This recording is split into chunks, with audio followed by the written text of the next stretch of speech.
అందరికీ నమస్కారం అండి. నా పేరు మణికంఠ. మాది ద్రాక్షారం దగ్గర జగన్నాథగిరి అనే గ్రామము. సో, నాకు చిన్నప్పటి నుంచి ఒక వింతైన సమస్య ఉండేదనమాట. శరీరంలో ఎక్కడ గాయపడినా విపరీతమైన రక్తస్రావం జరిగేది. దాన్ని హిమోఫిలియా అంటారు. నాకు చిన్నప్పుడు పాల పళ్ళు ఊడి కొత్త పని వచ్చేసరికి కొత్త పని వచ్చి సెట్ అయ్యేంత వరకు రక్తం ధారాళంగా అలా కారుతూనే ఉండేది.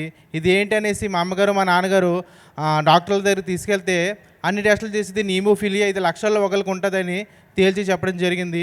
దీనికి ఇంగ్లీష్ వైద్యంలో ఇప్పుడు ఉన్నదానికి పూర్తి ట్రీట్మెంట్ లేదు అని తాత్కాలికంగా ట్యాబ్లెట్స్, పెయిన్ కిల్లర్స్ ఇచ్చేవారు. కానీ అవి ఎంతకీ తగ్గేది కాదు.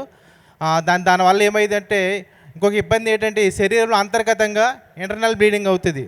కొంచెం మెట్లు ఎక్కినా లేకపోతే బరువు పనులు ఏమైనా చేసినా మోకాల్లోకి మోచేతులకి రక్తం బ్లీడింగ్ అవుతుంది అనమాట. అలా నాకు 18 సంవత్సరాలు రాబడినప్పటికీ 2 మోకాళ్ళు పూర్తిగా స్ట్రక్ అయిపోయి పూర్తిగా నడలేని స్థితిలోకి వెళ్ళిపోయాను.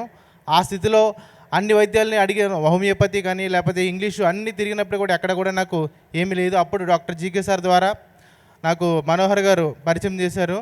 అప్పుడు సార్ దగ్గరికి వెళ్ళి జీకే సార్కి వెళ్ళి నా రిపోర్ట్స్ అన్నీ చూపిస్తే సార్ ఇవన్నీ చూసి ఒకటే చెప్పారు, ఇది లక్షల్లో ఒకరికి వచ్చే వ్యాధి, నువ్వు లక్షల్లో ఒకళ్ళ నువ్వు తయారైనప్పుడు ఖచ్చితంగా నువ్వు ఈ సమస్య నుంచి బయటపడతావు. ప్రధానంగా ఇప్పుడు నువ్వు చేయవలసిన పని ఏంటంటే ధ్యానము, పత్రిసార్ స్పీచెస్, అలాగే డాక్టర్ జీకే సార్ రాసిన పుస్తకాలు ఇవన్నీ చదవమని చెప్పారు. ఒక ప్రిస్క్రిప్షన్ మీద అన్నీ రాసి ఇచ్చారు.